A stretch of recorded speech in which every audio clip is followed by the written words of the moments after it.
Hello, everyone, and welcome to today's session. Firstly, I'd like to brief you about Alobasics. Alobasics is a platform for facilitating transformation by focusing on holistic human development for individuals and change management for organizations. Transformation by helping in three steps.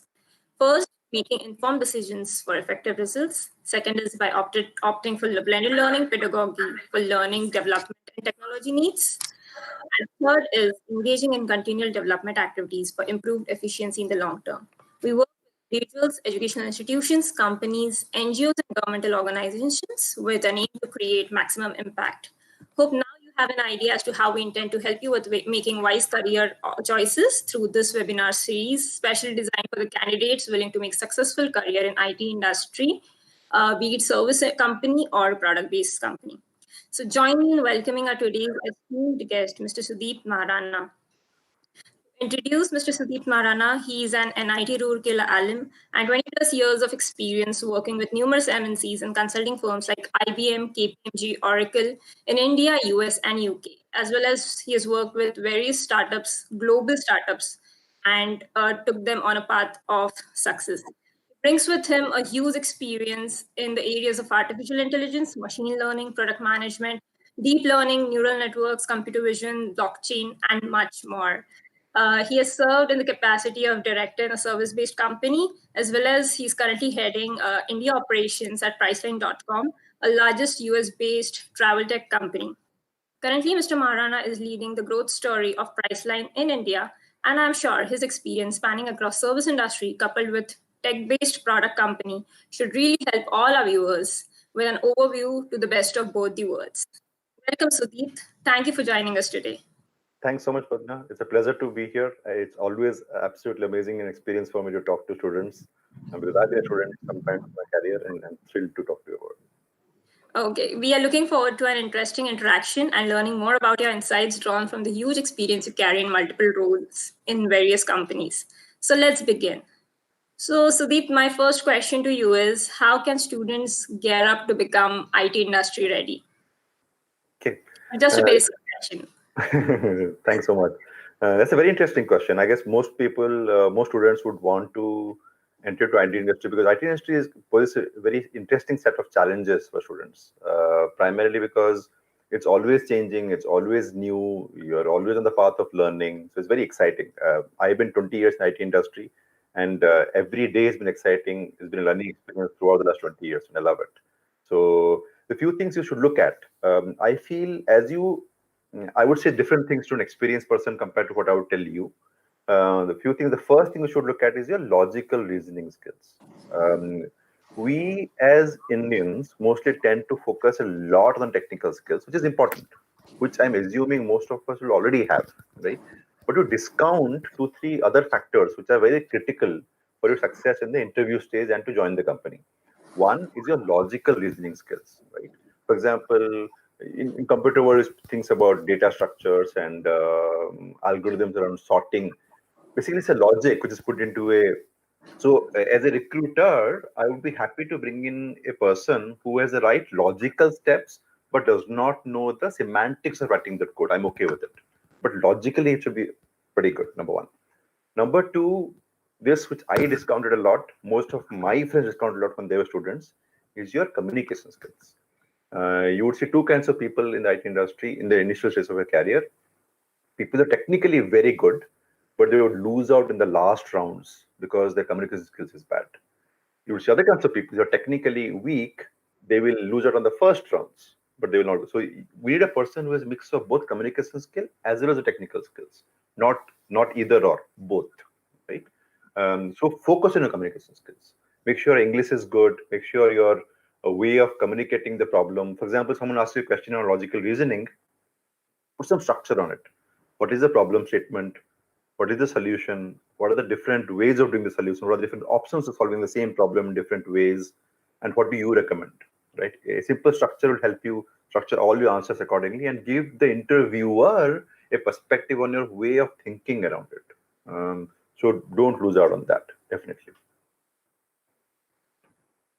Yeah, I think Sudeep, this is a very important insight that when a interviewer is judging the candidate for suitability of a job, he needs to give his perspectives as well, which most of the students miss on mentioning when they are facing an interview. So I think that point is very critical here for all our viewers to note. Sudeep, I think, yeah, what you mentioned also, that soft skills plus technical skills both are important, and more important is the way you structure your thought process. So basically, it's how we go through the logical steps of thinking towards any kind of code before writing it. So basically, I think algorithmic skills are more critical than the syntax, coding syntax itself. Exactly. Exactly. Yeah. And So now, if yeah. you're from the software world, if you've done a little bit of studies in software, you know that there is a cycle, right, where you design, then you solve. So you get the requirement, you design the solution, and then you write code on it, right? But as a student, you never appreciate that. You always write the code first, right? The problem is code first, right? Take a step back. Take a step back and understand the requirement first, and paraphrase the requirement to the interviewer or the questioning, and then design the problem, approach the problem with multiple approaches, and then build it. That shows a very thought-through approach on your solution, which is very Yeah, that's absolutely important, especially when freshers are facing an interview, and even for experienced people, what they bring on to table is something that can be reflected through how they think with yeah. all their experience. So, Sudeep, my next question is just an extension to this. Like, most of the people have aspirations that, okay, I want to work for a product based company rather than a service based company, because we see that around service industry, there are more of mass recruitments, but then product based companies are still more aspirational to many of the students who are good at coding. So, Mhm. what would you suggest them in terms of developing their technical skills? Okay. Um, my suggestion this time of the year, especially, is don't be hung up upon a company in the initial stage of a career, right? Every company can have the right opportunity for you. You can join a great company and have a very bad project on you. So you will not be able to know. You might be working for Google, but looking at the logs for that matter, right? Which will not help you in a career, right? So take a step back. You realize that your first job is important as a stepping stone to understand your future. And this is not end of the career. For look at my career, right? I joined. I was lucky enough to join some good companies. I joined IBM in the services world, then Oracle in the product world. I joined KPMG, which is a management consulting world. Then I joined a startup which was doing product engineering, which got acquired by Wipro. Then I joined a core industry media tech company, and now I'm heading the Priceline.com as an e-commerce company. So all the companies which I worked in are very different, right? The one commonality in all of them is me, right? Which is Right. my experience, my technical expertise, my analytical skills, my logical reasoning skills, right? So you will get opportunity. Even if you not get now, maybe you'll get 5 years down the line to join in your dream company. But don't be hung up on a company. Hung up on the initial break, and then keep on learning. It will never be that you will join a company and then you will stop learning. A software industry especially is not that. If you are not willing to learn, please do. I mean, I learn myself today, and it's always a learning experience. And so you have to keep on learning. So your career will take its own turn. So don't be hung up on a company or don't worry about it. You'll figure it out. Yeah, and Sudeep, I think you have NIT Roorkela as your alma mater, so that also matters a lot. Not everyone is privileged to get into a national level institute and get good placement opportunities on their own. So Right. I think honing their technical skills through maybe apprenticeship programs or Yes, internships, as many as they can do, could be totally. helpful. Totally. Be very open. Today, I mean, the market is a little bit different from the way it was 1 year back. So we'll see how the market evolves in the next 1 2 years. If I were you, I'd be willing to work for free. Why not? Right? It's a good experience. You learn real practical world that will help you possibly in the next interview. So, Sudeep, just an extension to this question, what would you suggest to these freshers who are looking to break into IT career? Should they start with a startup, or should they start with working for a small company, or should they start their career with a large company in terms Yeah. of? My suggestion is again, so be willing. I mean, take your first job, and then so I have changed what 7 jobs in my last 20 years. You always have opportunity to change jobs. So relax. Yeah. Okay, so it's nothing like that. That if you start a career with a small company or a big company, your skills would vary. It completely depends on you as to how you want to take your career. Totally, totally. I've seen so many of my friends, so many of my colleagues across. I mean, obviously, I have a very good network of solid network of people who have evolved in all directions. And be it doing an MBA, be it doing engineering, be it doing a PhD in engineering, be it. I mean, there are so many options, right? Don't predict the future. You will never be able to do it. Go with the Right. flow. Get a good break. First job is important from a break perspective because I would any day hire a person who is experienced rather than hiring a person who's waiting for the next job to happen, right? So take the first break and see where it goes. Right.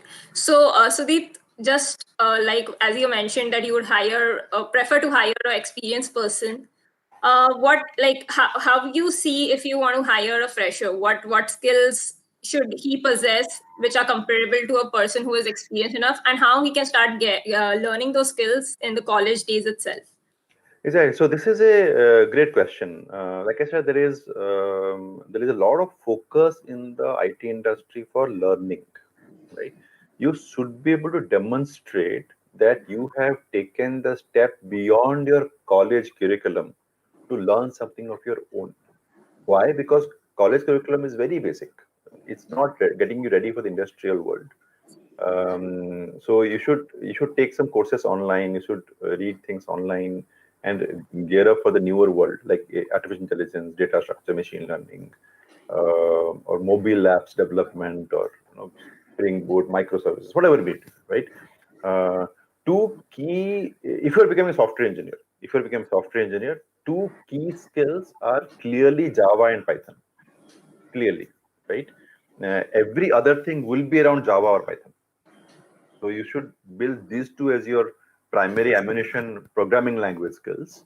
But like I told you, I would rather hire a person who has good logical skills and does not know Java well enough rather than a good Java skill who does not know logic good enough, right?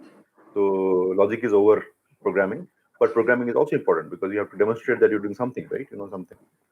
So yeah, does it answer the question? Should I be more elaborate? Yeah. Yeah, Sudeep, that's fairly enough. So I think like basic two skills which they can start with is Java and Python, and rest everything can be built upon that. That's right. Definitely, and they already have most of them already have Python and Java in their curriculum. But Mhm. obviously, as you mentioned, it's not enough. Whatever we learn during school college days. So That's right. definitely, if they can take up more courses for detailed advanced Java, advanced Python, then that would be surely of help Right. to them. So Sudeep, we'll like to learn more from your experience and how did you change your paths from different, like you worked for KPMG like as a director, then you prior to that you were working with Oracle as a team lead. Then you moved on to completely different segment, that is artificial intelligence, neural networks, because that was trending then. So Mhm. how this transition has been for you? How easy? How difficult?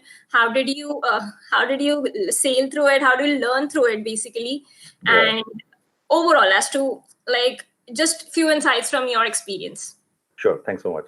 Um, so, uh, so first of all, I wish that all of you have a very good career. I wish that all of you you'll have your own individual paths. So most of your paths will not emulate what I had. And your current education is not a reflection of your future, right? So I have seen guys from extremely good colleges having very bad careers. I've seen guys from average colleges having really good careers, right? So it all depends on the primary skill I told you about, communication skills and learning skills. I During my college days, my English was very bad, right? I really had to improve on my English communication skills. But I was a very good learner. So over the last 20 years, I have always been on the latest technologies from an understanding perspective. Be it AI, ML, product engineering, services, whatever you call it, right? Cloud, microservices, Java, everything, right? That has helped me a lot. If you are on the path of learning new technologies always, there will always be opportunities for you because people in the industry will hire you for your ability to unlearn and relearn more than you are learning the new things.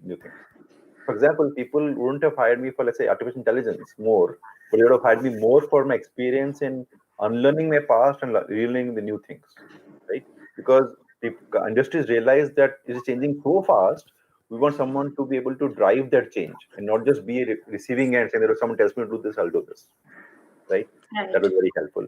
Second, luckily, I've been very open to career opportunities. Sometimes people get very boxed in what they want to do. Sometimes it's good, sometimes it's bad. Like I said, you might be working in Google and taking logs, and it's the worst career decision for you. I mean, I know people who have been working in very large companies who have very bad careers because they're just horrible, right? So choose the right work, take the first break, focus on learning, and then you can always change your job to the right project or right product to work on rather than right company to work on. And then it will fall in place. Because if you don't work with the right product and project, you might be in the best company, you will struggle, you will be unhappy, and your next career growth will be stopped right there, anyways. So focus on learning. So I think choosing career option or projects or technology which is in line with your inner calling is more important rather than just looking at what is the current buzzword and going behind it. Exactly. So if I was, let's say, in the interview stage, I would ask a question saying that, hey, I am interested in this area. For example, let's say the hiring is for Java, right?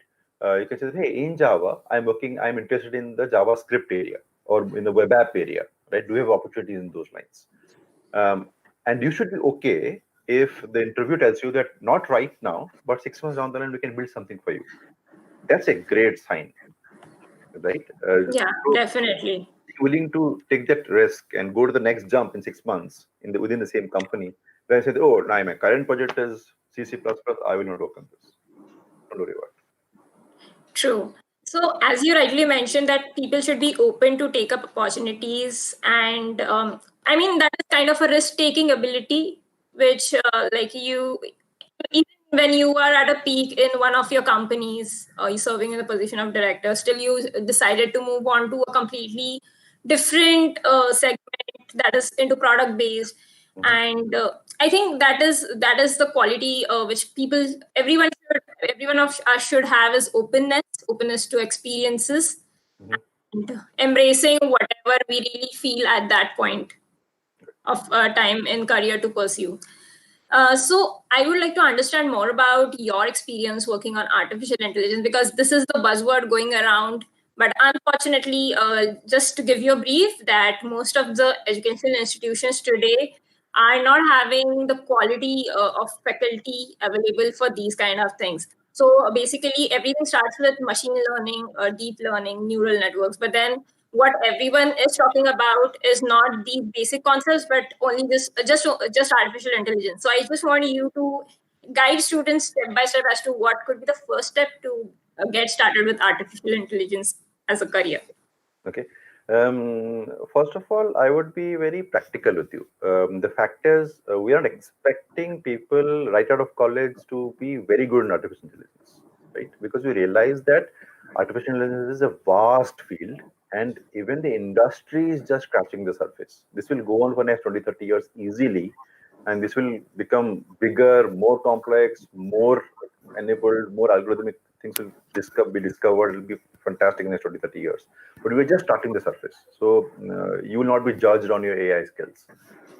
What would be good as a fresher is to have done some courses on the statistical side and machine learning side and basics, not a whole lot. Again, like I said, we'll not judge you on it. So basics of what artificial intelligence is, what data structure is, how the transformation happens, what data lake is, cloud technology, how they play in it. So be good at querying, good at so the reason I said most freshers are not expected to be good in AI is because AI is a combination of technical knowledge and also industrial domain knowledge, which freshers will not have, and we are very receptive to it, and there'll be enough training given to freshers to go through the learning experience. So if you get an opportunity in a AI-based, data-based company, go for it. Because it's a long journey, 20, 30 years, just starting software. You'll have a long career in AI, definitely. Now, from an AI perspective, if you really want to learn, right, there are so many parts. There is data engineering, which is programming on the data to extract data out of, let's say, Hadoop, Spark layer, Scala, things like that. There is data science from a statistics perspective. If you get a little bit basics on statistics, it'll be really good. Then there is machine learning and AI, which is more around neural networks, advanced computer vision, things like that.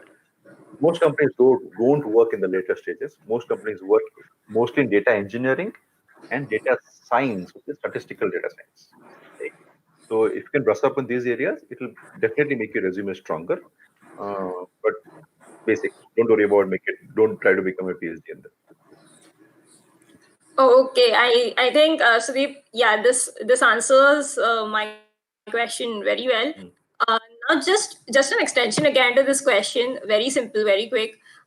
Like most of the students we see running behind saying that data is the new oil. We want to be the data scientist. Mhm. Take up different courses in analytics and data science these days. They opt for MS degrees, and even in India, we have many of the institutions who offer these specialized courses. Yes, So, what would you suggest these students? Should they be taking up these courses without prior experience in this field, or I mean, it's totally. always better to have some experience and then get into these specialized fields for higher education? No, I think if you can take a course, if you're willing to study further and take a course, go ahead and study it. One of my regrets is I did not do a master's in my career. And although my NIT Oracle branding computer engineering kind of pulled me all the way through, I regret that I didn't do a master's. If you had an opportunity to do a master's, please do it. Number one. Number two, it does give you a solid foundation from a analytics perspective. You see, computer engineering is like the basics. It has the nuts and bolts of how the whole computer engineering works, how the engineering domain works. I mean, there are so many things, right? But doing work, let's say business intelligence or data science, allows you to focus in a particular area a little bit more deeper, and you can position yourself much more stronger in that area, right? So if you have an opportunity, do it. But yeah, completely up to you. Yeah, definitely. So I think for students, it's an important takeaway that if they want to, pursue anything further, they should take it up immediately, because that definitely helps them to get up in the industry faster. That's right. And you, again, So for that, you said most people getting after joining a job, it's very difficult to go back to studies and do it again. So I'll not say all. So many friends of mine have done it, but most people find it difficult. oh, that's interesting. Because even I took a break of 2 years, not a break, but then I went on to my first job before doing my masters. Like I completed my MBA. Before that, I took up 2 years of IT experience, and then I decided to take up MBA. But then definitely later on at my during my post graduation days, I definitely thought that had I done this before, it would have been easier for me to get started with my career further. Yeah, yeah. So Sudeep, like I absolutely impressed with your transitions throughout the career, Mhm. plus kind of technologies you've worked on and the adaptation which you have, in terms of changing technologies and still being in trend. Because I think technology or IT as an industry is very dynamic. We Mhm. every day there are some kind of changes. So Yep, even a person who is well versed with C sharp .NET would have to keep himself or herself upbeat, so that because even in that particular tool there are constant updates. So totally. yeah, so how would you like, and also in one of the questions you also mentioned that unlearn and relearn, that is the most important thing. Mhm. So today we also have a few working professionals with us today who have joined us. So for them, how would you suggest? So because for most of them with their first job, they land up into first job through mass recruitment, but then Mhm. they realize it soon that okay, I may not be interested in this kind of a technology and I may want to move on. But then for them, higher education may not be an option Mhm. due to any reason. Yep, yep, So, yep. how would you suggest them to make this transition without taking up additional degrees or maybe additional Correct, courses? correct. So, very good question. And I have seen all kinds of people in the career, and Some are doing good at it, some are not doing very good at it. And the challenge, I'll tell you, is this: as you get into a job, you fall into a routine, right? Which is good and a bad. The good bit about the routine is it brings you discipline, it puts you into a particular path, do whatever you're doing, become better at it. But it stops you from going out of the box and look at a very different learning path. So it's very important to dedicate some time, either over the weekends or the evenings or off office hours, to do some reading. Okay.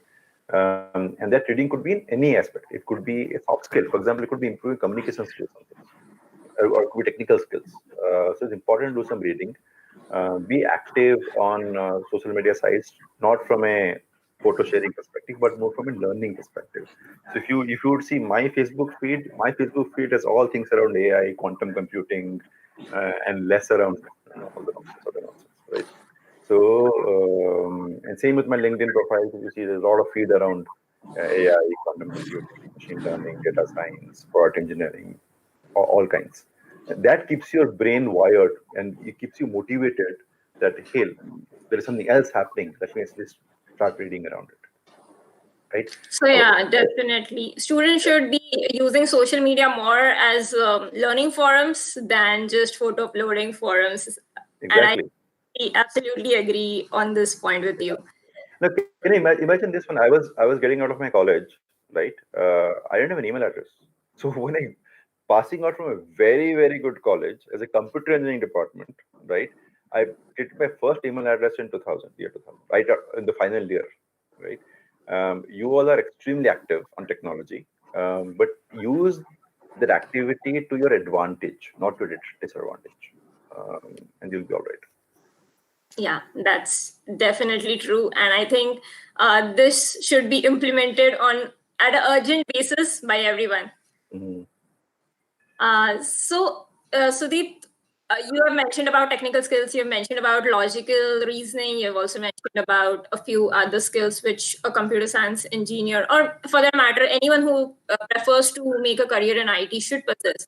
But what if you had to name five top skills, soft skills, I would say, or life skills, which Yes, are essential for gaining success in IT industry? What would be those? right. Um, the soft skills change over time as you become more experienced. It changes. So I'll be more focused towards the soft skills from an experience, from the fresher perspective, or the first 2 3 years experience kind of Right. perspective. Yeah. Your first skill I told you about is communication skills, being able to structure a problem and answer the same thing in a structured way. And that's true even if to join the job, right? If you're in a particular job and you're in a particular problem setting, and people saying this is a problem I want to solve, and you would be naturally inclined to find a solution, jump into a solution, right? And remember, while in a job, you're constantly being watched by your colleagues, by your peers, by your supervisors, by everyone, saying that how are people reacting to situations, right? So if you're able to structure all your problems, it will bring a lot of advantage to your career. So that's something you should definitely look at from a structuring problem perspective. Second, as you go a little bit stronger, let's say around 5 6 years of experience, presentation skills will become more important. It's a in my mind, presentation skills is an advanced form of communication skills. Okay, because if you're communicating it right, then you're able to present it in the right way also. Most people confuse presentation skills with creating slide skills. There are two very different skills. Right. Slide Yeah. design is a graphic skill. It's a completely different skill, right? While presentation is a way to present your topic in a way which is understandable for people in their language, and slide is a prop or a tool which is used for presentation, not the other way around, right? You are the presenter. Slide is not the Yes. right? So presentation skills. Number three, like I said, unlearning and relearning. If you're able to demonstrate you're learning new things, you gain a lot of respect between your peers in career, right? So let's say you go out for a coffee with your friends, and if you're discussing, for example, let me ask you this: like, if I have a friend circle, and you're discussing, let's say, technological advancements in the coffee break, compared to discussing Bollywood movies, who do you think will get more respect in the company?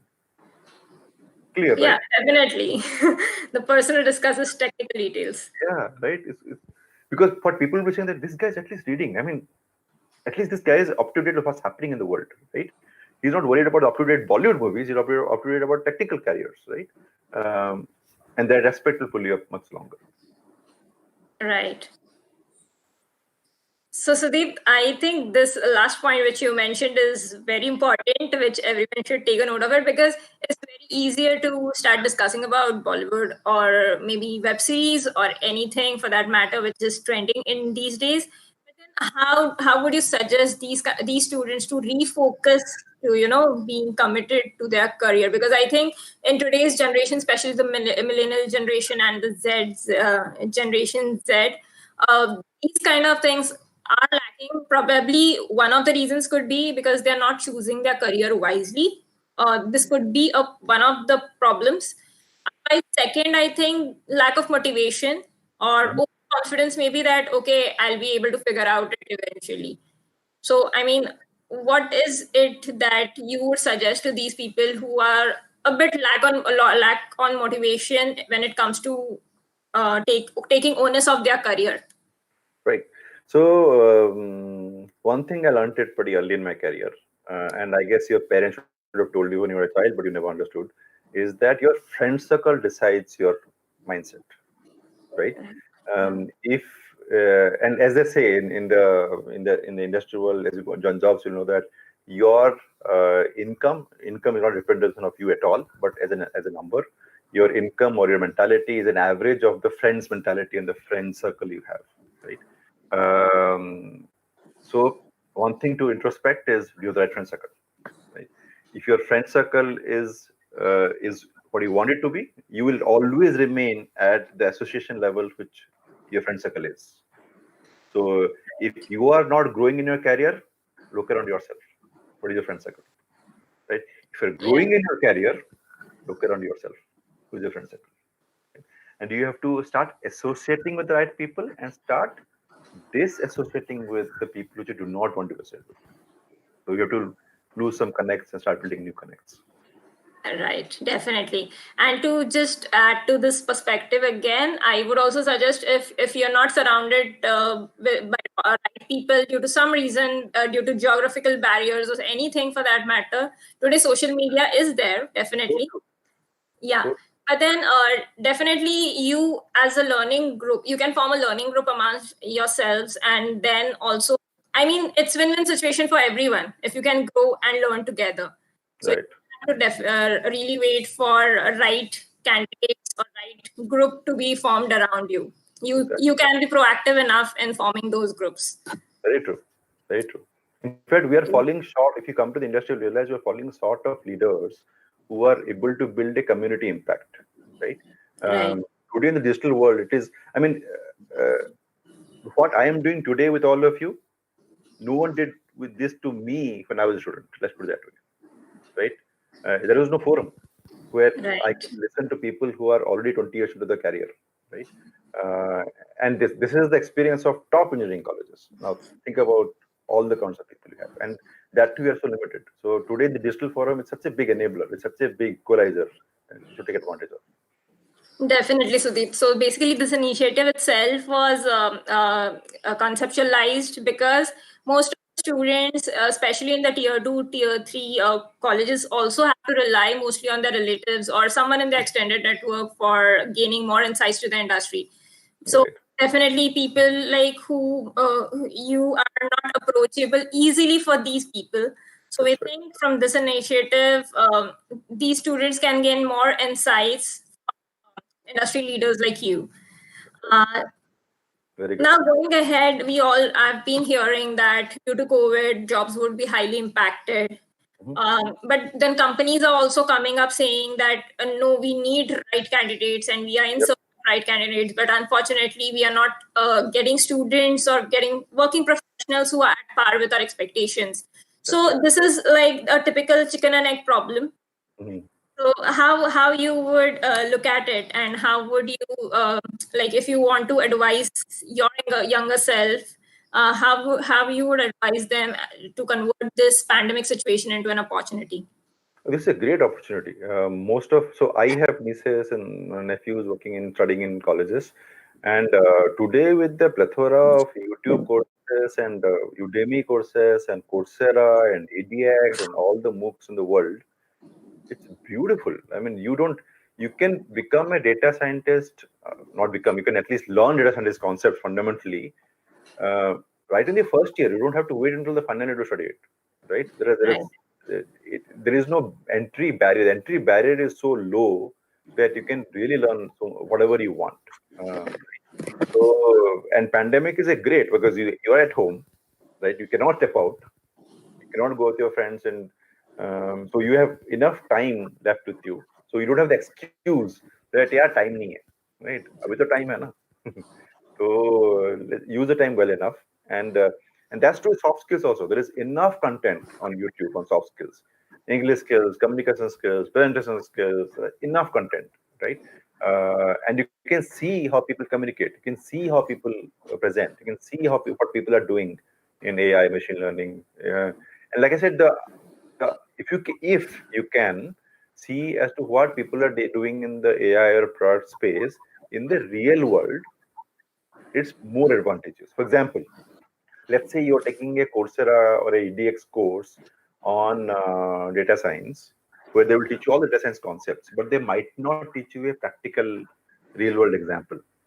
Right? You can go to YouTube and go to some seminars available freely to you, and look at a seminar where someone is walking through the problem statements they're really facing in their current job and how they have solved it using the data science concepts. So you can able to connect the real world and the theoretical world together and get it and then rewire your communication skills naturally. So you can do so many things. Be an example. Right, definitely, Sudeep. So I have seen these days students engage in different content, but unfortunately, they are still everything is available for free, as you rightly mentioned. But Mm. still, there's some kind of resistance to go and consume this content. So, what do you think is basically is it lack of exposure to these free resources? Because I think anyway everything is out there on YouTube today, everything is Yeah. out there for free. Most of the things which are needed in today's world to succeed are available for free, but then why are students not able to reach, especially the tiered, I mean not so Yeah. great colleges? One thing is How do maybe you yeah, go ahead. yeah, Go ahead. please go ahead. Yeah. No, so my question just was how would you like want these people to change their focus towards consuming right content? Right. So sometimes what happens is sometimes it happens with also that you start searching for content on YouTube and things like that. Today there's problem of plenty. You have too much content available, so you don't know where to start. Right. What I suggest is don't worry about it. Right. Just start somewhere. Okay. And if you have to go through maybe 6 7 videos to find out as to, oh, okay, maybe my I am more tuned to this way of learning, right? Or I am more tuned to this person, this channel on YouTube, or this content on ADX, or this content on Udemy, rather than someone else's content, right? And then you can build, and it's like it will evolve, just like an avalanche, right? It will evolve as you start doing some few steps. It will evolve. The initial inertia will always be there. It's always easy to relax and do nothing, right? But if you start doing it, it will start getting that rolling effect. Um, yeah, and then your friend circle will help you. If you have a friend who is pushing you for it, you will be forced to do it. But if you have a friend pushing you to watch web series, you'll be forced to do web series. Right, absolutely. So there's no second thought to this. You need to work on building a right network and a friends circle around you, so that you ensure that you walk on the path of success. So Sudeep, I think now we are open for questions from our viewers. Sure. So here's the first question: how critical is experience in electronics and electrical hardware for an AI or OT based solution? Okay. Not a whole lot. Unless you are doing IoT, which is IoT. IoT also has multiple layers to it. There is a sensors data layer, which is a hardware layer. But even IoT kind of becomes predominantly a software layer rather than a hardware layer, because control systems and IoT will take care of the getting the job done, but the decision making is in the software layer. Right? So if you're getting into AI, IoT can be great area to enter from a electronic side, but Mhm. you would soon realize that you are limited by your scope because it is a software just deciding what the IoT will end up delivering. Right. So next question from our viewer is like with the current situation, how do you see changes in opportunity in IT industry? Like current jobs may not be relevant with growing times, but what kind of new jobs you see will be coming in market? Um, New jobs, what will happen is the jobs have, if you see, I mean, if you look back my career or the way I've seen the industry in the last 20 years, the jobs have evolved, right? Jobs have changed in a way which is more in tune with the demand of the industry. And so today's demand of the industry is, so even the software services world, there is appreciation of people who have product engineering understanding. There is appreciation of people who have Scrum, Agile understanding, right? And same in the data world. There is appreciation of people who have statistical understanding. There is appreciation of people who are more tuned to the business. And tuning with the business was a problem when even I was getting out of the college. It is a problem today also. Right? You will have to, that will always remain a problem because there'll always be a gap between what the industry expects and what you are studying in your colleges, right? The only way to bridge that is to do reading. As much as you open your mind, as much as you unlearn and relearn, as much as you're connecting dots as to what's happening in the real world and what's happening in the theoretical world, it'll be to advantage. Yeah. Right, definitely. I think this is a major takeaway that one should be very one should be interested in learning for himself or herself. There should be an external motivation that is required to take up different kind of learnings. Mhm. Uh, the next question from one of our viewers is: how important is project management for a person from CACIT background? Because most of them already have this as an elective subject in their engineering days, during their engineering days. So, how do you see coherence between two? Not a whole lot. At least for the initial part of the career, it's not a whole lot. The part you have to be a little bit clear about is we most of the industry is moving away from the traditional SDLC waterfall model to the agile Scrum based model, right? So if your college is teaching you SDLC waterfall, you know to study it. Focus on agile Scrum and get the basics right. You don't have to be an expert in this. Just understand the concepts. Just see how it work out, and you'll be good enough. Okay, so that you also have a fair experience in cloud computing. So, I mean, someone who is looking forward to start building a career in cloud computing, what would be your suggestion in terms of learning technical skills? Yeah, cloud computing is practically it's the foundational knowledge for everything today, right?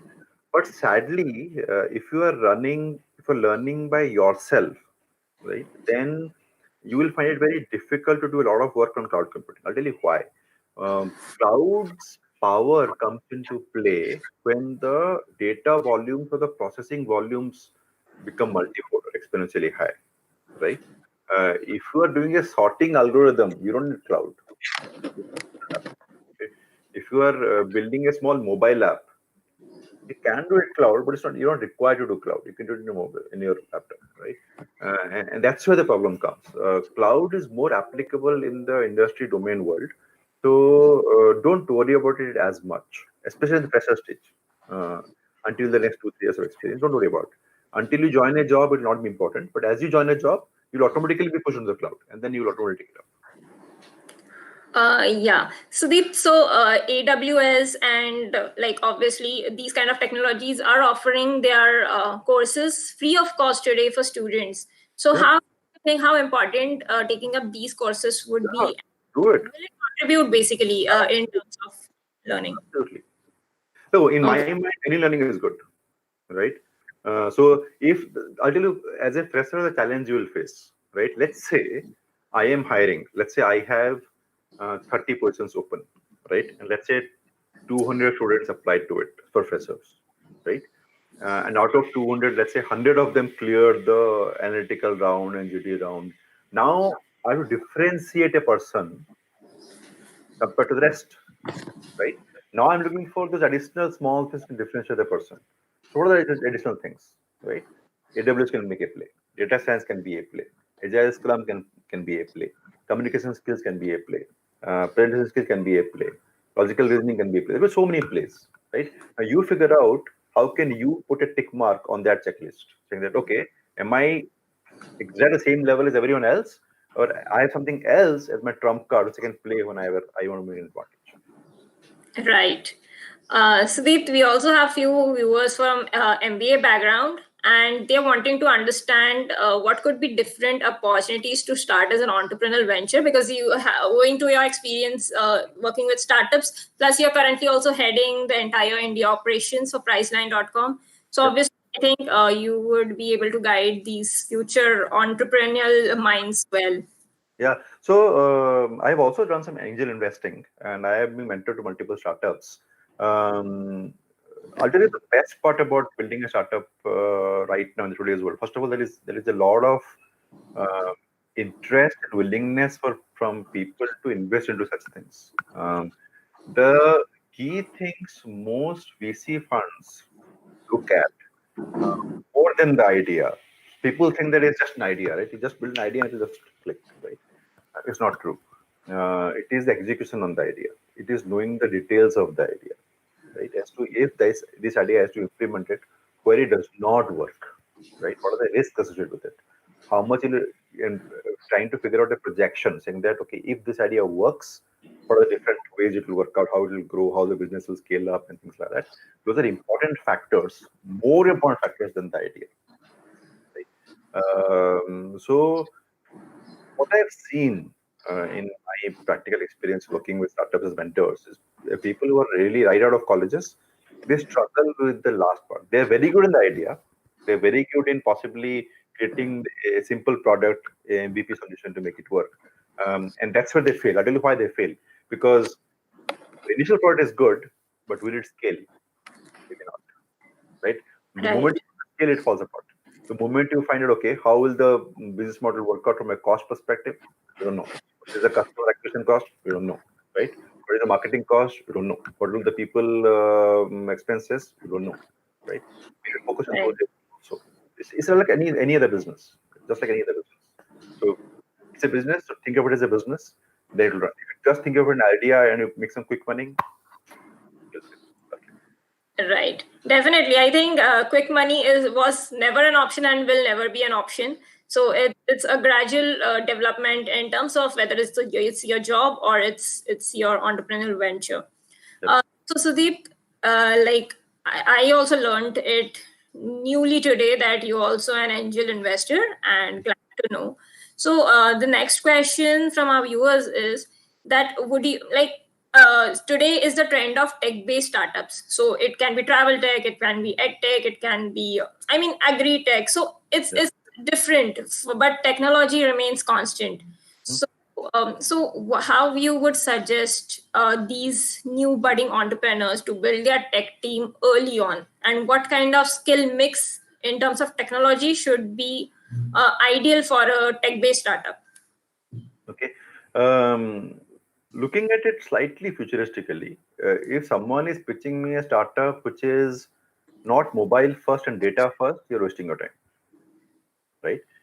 It has to, unlike the older startups, the older startup what they did is they actually first built an application and then try to put the same application on the mobile, right? Or try to again change the application from for the data and AI world, right?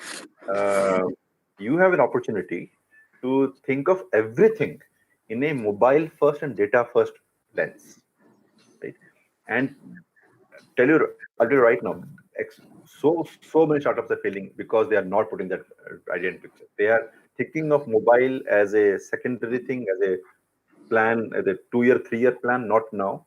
And then thinking of data as again a 3 to 5 year plan, not now, right? So to start with a data first and mobile first approach, you'll be way more successful. You'll be way more scalable. You'll be way more able to position it right. Number one. Number two, you spoke about cloud. It is so easy nowadays to build something on the cloud, right? You can build an app, build a data science data lake with a very little investment on cloud. You don't have to buy servers or buy a lot of things, which is problems in the past. So you can easily build an MVP or something on a product and start building on it. Start showing things which are more tangible to people. As you talk to VCs, start showing things which are more tangible. Okay, rather than saying this is my idea, this is the way the world will change. Show them, look, I have this app, and there are 300 people. The 300 people has given me this feedback, and I've incorporated all those feedbacks into the app. And this is how app has evolved in the last 6 months, and this is the way I see the app evolving in the next 2 years, and this is the projection of it. Then it makes a business proposal, or it's just an idea. Yeah, I think, yeah, that is a very critical point which everyone who is willing to get into an entrepreneurial space should focus on, because MVP is everything. And as you mentioned, like today with availability of cloud computing and mobile apps and everything out there, we should be able to leverage this tech first. And then, like, obviously, data also comes handy with this. But then later on, once you have this ready with you, it will be easier for them to scale up. Totally. Yeah. So another question from one of our viewers is he wishes to make a career in AI, and how he should be taking initiatives and learning skills to get started. I think probably mentioned most of the pointers already, but then just like a quick thing for him again. Sure. So I'm sorry, I don't know you personally. This is a little bit of a customized question for you. I'll tell you why it is. For example, let's say you have never studied statistics, right? Then you'll have to learn basic statistics, right? Let's say you haven't studied a lot of data structure or databases. Is something you have to consider again. Studying around data structures, databases, as to how it works in the Hadoop layer, the Spark layer, and things like that. So it slightly depends on what background you have. Um, so the key skills, like I told you, one is statistics from a data science perspective. So all forms, right? Regression to clustering to random forest to all kinds. Those are all important. From a data engineering side, there is Spark and Python are clearly important. So if you're picking up Spark, Apache Spark, Python, and basic of statistics, these three key skills will take you further in that area. Okay, so these are the key technical domains which they need to get started right now, so that like they have a concrete base at least to build upon later. That's right. Yeah. So Sudeep, another question from one of our viewers is that switching career after every 2-3 years, especially in the tech world, is kind of difficult. So how would you suggest, like, but because see, switch, like making a switch is also kind of an important thing in today's age, especially to keep on learning and growing. So we see most of the generation involving in these kind of, like, they are not reluctant to switch, unlike the old age people, like uh, Right. boomer generation. So Right. but it is kind of difficult to search job, then to be upbeat with the technology and everything. So what would be your suggestion? Yeah. So there are two parts of the question, to be very clear. One is switching for the sake of switching and switching for a reason, right? I have seen many people spoiling their careers by only switching for money, right? Without any direction in place. Um, don't do that, right? Switch for work, right? I know it sounds very cliche, right? That you do the work and the money will come, right? But it's actually a fact. Why? Because listen, your career is not a 3 year, 4 year career, right? I am 20 years into my career. When most of you are like what, 20 years old, 20, 22 years old. The amount of time you have lived on the earth, I've had that much of a career. Right? So you have a long way forward. It's a 40-year career going in front of you. Right? Take a long-term view at it. Right? And so switch for a reason. So let's say you are, for example, what happened with me. I was in the consulting space, doing very good. I was working in the London office, but I really was inspired to do something in the startup world, in the product engineering space and AI space. So it was important for me to take a step back, right? then join a startup, and then build it, right? That was the reason. There was a time I was in the Oracle product engineering team in the US, and then I moved back from the US, joined KPMG in India before I moved to London. And then there's a direction behind it. There was a reason behind it. So, because if I was in Oracle in the US, it was easy for me to stay in the US and again do something else in the US, the same platforms, right? But I wanted to do something different, and KPMG giving me the opportunity. It was in India, I was open to the idea.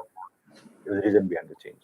So if you're able to find a reason for your change, it'll always be more successful compared to just making it a money thing. Then you'll just follow your career. Right. So Sudeep, here is another question, another interesting question from one of our viewers. That most of the students these days are highly impatient. They may not have right experience, but they want to start their own venture right in college. So Okay. we can call them as campus entrepreneurs itself. So Sure. what would you address to these young minds? Yeah, I mean, if you can do it, why not? Be aggressive around your career. This is the time you can take chances in your career a whole lot compared to, like, I cannot take a lot of chances in my career today, right? But you can take a lot of chances in your career today. So if you can go ahead and fail, it's okay. It's okay to go build something and not work out, and then there'll always be enough jobs for the right Right. candidate. There'll always be enough jobs. There'll be always enough opportunities to learn and pick up and come back to the industry, right? But if you're really passionate about something, go ahead and build something of your own. It's totally okay. Totally supportive. You will get your supportive. Build your right team. Build a like-minded team. Find like-minded people through the journey, and you can build your startup, right? So don't Yeah, look. definitely. And I see like many NITs and IITs do support with incubation centers, proper support for this kind of entrepreneurial incubations and ventures. But then not many, like obviously most of the colleges or educational institutions today have a kind of e-cell or an incubation center, but the quality is that not that high. So what would you like, how would you see these kind of students who have little less exposure but they coming out and creating successful ventures? Yeah, incubation center in the colleges. Don't think of that as a place where you can really build a huge startup. It's a stepping stone. It's a platform for you to be encouraged, right? But end of the day, it's your company. Right? You don't think it like your own company, and then it will change. Because if you think of it like your own company, you will make the right decisions because you'll build the right team. The right team will take you the right direction to the right VCs. You're automatically safe. But if you're always dependent upon the incubation cell as a parasite, you will be a parasite. You will not be a company. Right. So, Sudeep, I think we are running short of time, Sure. and agreed. We'll take our last couple of questions. Sure. So one is how do you see, because there's a constant thing that our curriculum has not been improved or progressed over last couple of years, like many of the years, frankly speaking. So how do you see as to like even industries and colleges can come together to add value to the education system as a whole and learning process for the student? Right. So this has been a question which is being asked across the world. So India is not different. This has been asked across the ages. When my father did engineering, he has the same question, right? So let's put it that way, right? And this question always remains. Why? Because remember this: the objective of an educational institution, right? While it has become, I mean, we think of it that objective is to get jobs. The objective of education is not to give you a job. The objective of education is to give you the basic knowledge, Right. right? And knowledge is not job. They're two very different things, right? But we categorize the institute. Okay, this institute is good because there's better campus placements there, right? That's our misinterpretation of the data, right? So when I studied engineering in computer engineering, I studied engineering mechanics, right? Engineering drawing, man, this is civil engineering. I'm a computer engineer. Why am I studying it? I studied engineering mathematics, mechanical engineering. Why am I studying all this? But the fact remains that the idea of education institution is to give you the strong foundational knowledge to have an engineering career. Okay, to get a job, you have to stretch beyond your curriculum. Only then it will happen, right? So yes, industries will come together. We're working with institutions a lot to groom. This kind of seminars will help you a lot to get a wider exposure. But don't confuse between education and job. They're very different things. Then, if you are clear that those two are different things, then you will know that I have to work, study extra to get a job. Or else you'll always assume in your mind that, oh, my college should teach me how to get a job. Well, no, your college will not teach you how to get a job. So true, Sudeep. I think this is something that has to as a mentality for everyone, because we see most of the people think that, okay, I have now taken education and I'm done for lifetime, and now only I'll do is take up a good job and relax. But then apparently that is not the reality. It's education is just the beginning. Learning has to be lifelong. Exactly. Yeah. So Sudeep, just my last question to you to Sure. is what would be the 2 points which you would address to your younger self had you had an opportunity to relive the entire learning journey? Right. I would have said, looking back, I would have said, I would have taken, I would have learned more. Right. I haven't learned enough, to be very open. And you'll realize this, that you realize that, man, I had that time, and I wasted it. I would have learned more. You will fall short of time of learning more. I fall short of time today because today my current jobs keeps me really busy, and I really want to be upgraded on technology, and I really have to stretch beyond my family time to be up to date on technology. So you will struggle with that first. Second, if you have an opportunity to do higher studies, do it. Right? Do a master's or a. Nowadays, I mean, most universities have opened up for PhD after bachelor's. Right? I'm not sure if you know. And government is encouraging that behavior. They're giving a pretty healthy stipend for a PhD. Um, Go ahead if you want to do higher studies. If that's your calling. If your calling is to get a job, get a job. And nothing is bad, nothing is wrong. Both are right. Right? Find your interest and pursue that. Take enough chances. We have much bigger, stronger economy today, much better opportunities to fight for. You will not die on the roads. And please, that image is gone. That was like long time back. That you will have enough opportunities to take it, so take chances.